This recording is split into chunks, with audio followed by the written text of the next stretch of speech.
నమస్తే welcome to our channel నా పేరు నరేష్ ఆంధ్రప్రదేశ్లో టీడీపీ కూటమి విజయం సాధించిందా ఘన విజయం సాధించిందా టీడీపీ కూటమి ప్రభంజనం సృష్టించిందా అంటే ఖచ్చితంగా ఇది ప్రభంజనమే ఆంధ్రప్రదేశ్లో ఇంతవరకు ఇంత భారీ మెజారిటీ ఎప్పుడు కూడా రాలేదు అలాంటి ప్రభంజనం టీడీపీ జనసేన బీజేపీ కూటమి సృష్టించింది దీనికి ఇది కురుక్షేత్ర యుద్ధం అయితే దీంట్లో అర్జునుడు చంద్రబాబు అయితే రథసారథిగా జనసేన అధినేత పవన్ కళ్యాణ్ ఉన్నారు చంద్రబాబు నాయుడు ఒక ధీమాతో ముందుకు వెళ్తుంటే పవన్ కళ్యాణ్ మాత్రం కసిగా వెళ్ళిండు జగన్మోహన్ రెడ్డి నిన్ను అదం పాతాళానికి తొక్కుతాను రాసి పెట్టుకో 2024 ఎన్నికల తర్వాత నీ వైఎస్ఆర్సీపీ పార్టీ ఉండదు అని చెప్పేసి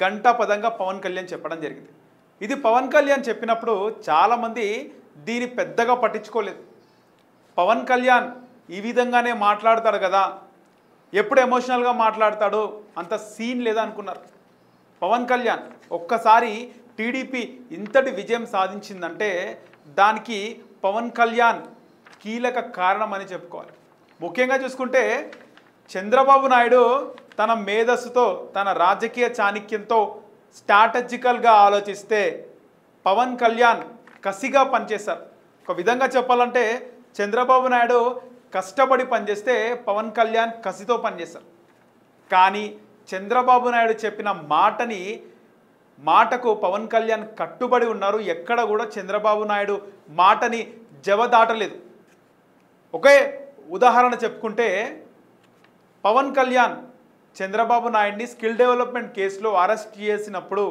పవన్ కళ్యాణ్ వెళ్ళి చూసొచ్చి బయటికి హైదరాబాద్ గుట్టల్లో హైటెక్ సిటీని నిర్మించినటువంటి నాయకుడిని అలా జైల్లో చూడడం నాకు అస్సలు నచ్చలేదు ఈరోజు చెబుతున్నా ఈసారి ఎన్నికలకు టీడీపీ జనసేన కలిసి వెళుతాయి అని పవన్ కళ్యాణ్ అక్కడ చెప్పొచ్చో లేదో కానీ చెప్పేస్తున్నానని చెప్పడం జరిగింది దీనికి పక్కన ఉన్నటువంటి నందమూరి బాలకృష్ణ లోకేష్ అక్కడ వాళ్ళు కూడా మౌనంగా పవన్ కళ్యాణ్ చెబుతుంటే విన్నారు సో అక్కడ నాయకుడు జైల్లో ఉన్నాడు ఖచ్చితంగా జగన్మోహన్ రెడ్డిని మేమంతా కలిసి గద్దె దించుతామన్నాడు అంతకుముందే పవన్ కళ్యాణ్ కొన్ని సభల్లో మాట్లాడుతూ ఏదైతే జనసేన ఆవిర్భావ సభల్లో మాట్లాడుతూ మేము ప్రభుత్వ వ్యతిరేక ఓటును మాత్రం ఎట్టి పరిస్థితుల్లో చీలనివ్వము ఏదైతే జగన్మోహన్ రెడ్డి అనుకుంటున్నాడో అది ఖచ్చితంగా మేము చెయ్యము ఏదైతే జగన్మోహన్ రెడ్డి అనుకున్న పని మేము చెయ్యమని గంటపతంగా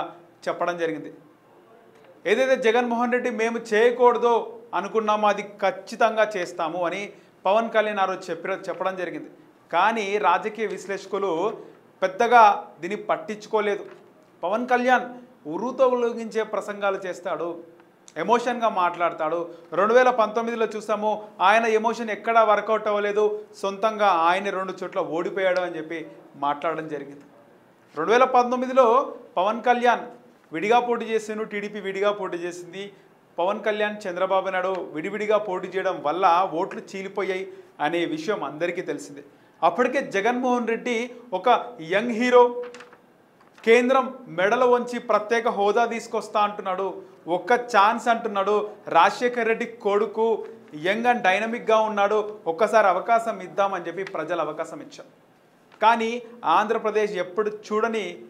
డెవలప్మెంట్ ఆగిపోయింది 3 రాజధానులు అన్నారు ఇవన్నీ కూడా ఎక్కడికక్కడ ఆంధ్రప్రదేశ్ యువత బెంగళూరు చెన్నై హైదరాబాద్ బాట పట్టింది జనం ఒకటే డిసైడ్ అయ్యారు ఈసారి కనుక చంద్రబాబు నాయుడు లాంటి అనుభవజ్ఞుడు ఆంధ్రప్రదేశ్కి ముఖ్యమంత్రి అవ్వకపోతే ఆంధ్రప్రదేశ్ అంధకారంలోకి పోతుంది అని వాళ్ళు డిసైడ్ అయిపోయినారు సో జనాలు డిసైడ్ అయినారు కానీ ఇక్కడ చంద్రబాబు నాయుడు కసిగా పవన్ కళ్యాణ్ పనిచేయడంతో ఈ విధమైనటువంటి ఫలితాలు వచ్చాయి ముఖ్యంగా జగన్మోహన్ రెడ్డి వైనాడ్ కుప్పం అన్నాడు కుప్పంలో లాస్ట్ టైం చంద్రబాబు నాయుడు చాలా తక్కువ మెజారిటీతో గెలవడం జరిగింది లాస్ట్ వరకు కూడా కుప్పంలో చంద్రబాబు నాయుడు వెనుకంజానే వార్తలు చూసాం వైనాట్ కుప్పం అన్నాడు వైనాట్ 175 అన్నాడు కానీ 175కి 10% కూడా జగన్మోహన్ రెడ్డికి ఈరోజు రాలేదు అంటే ఆయన ఓవర్ కాన్ఫిడెన్సీ అని అనుకోవచ్చు.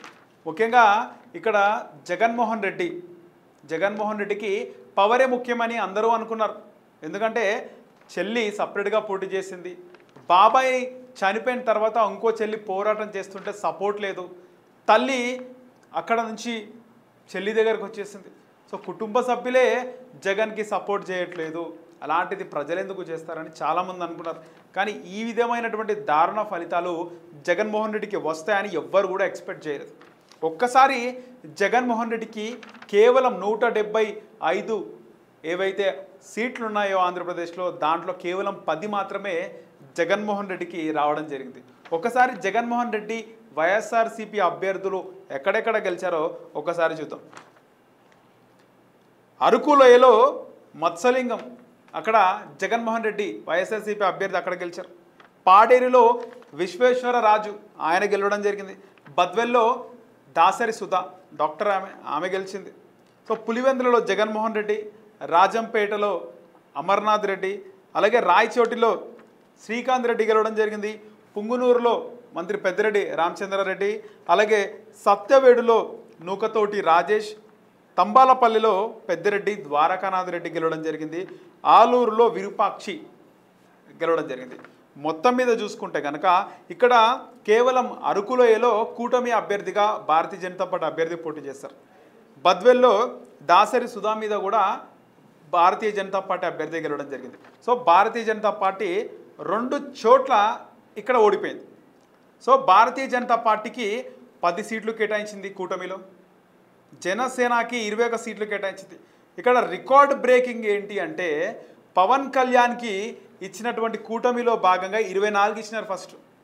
ఆ తర్వాత భారతీయ జనతా పార్టీ కూటమిలో చేరినప్పుడు పవన్ కళ్యాణ్కి 24 కాస్త 21 చేసినారు. అప్పటికి పవన్ కళ్యాణ్ పైన ట్రోల్స్ చేస్తున్నారు.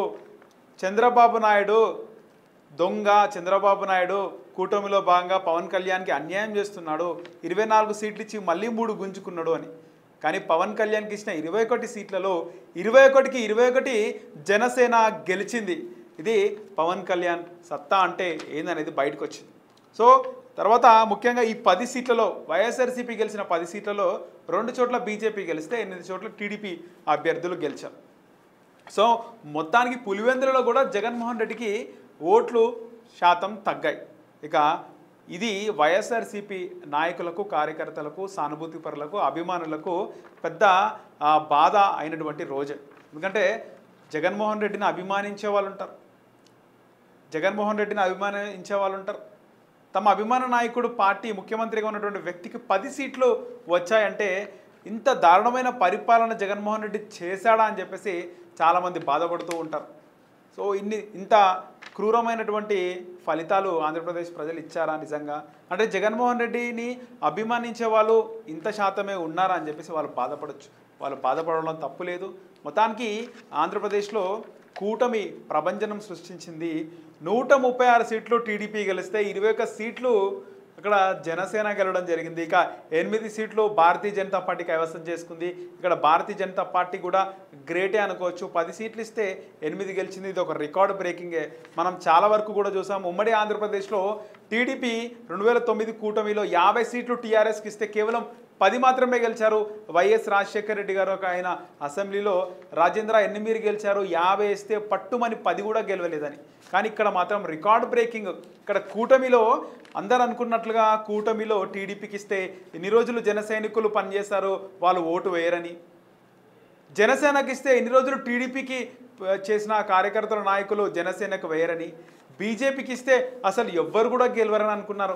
కానీ అందరూ కూడా కూటమిలో ఉన్నటువంటి నాయకులు, కార్యకర్తలు అందరూ సమన్యాయం చేసుకున్నారు, ఒకరికొకరు సపోర్ట్ ఇచ్చుకున్నారు. టీడీపీ వాళ్ళు బీజేపీకి వేసినారు, బీజేపీ దగ్గర టీడీపీకి వేసినారు, ఇంకా జనసేనకి ఇచ్చిన దగ్గర టీడీపీ బీజేపీ వాళ్ళు వేశారు. మొత్తానికి కూటమి గెలిపించి ఇది ఇంతవరకు చరిత్రలో ఆంధ్రప్రదేశ్, ఉమ్మడి ఆంధ్రప్రదేశ్ ఉన్నప్పటి నుంచి చరిత్రలో ఎప్పుడు లేని రిజల్ట్ ఆంధ్రప్రదేశ్ ప్రజలు ఫస్ట్ టైం టీడీపీ కూటమికి అయితే ఇవ్వడం జరిగింది.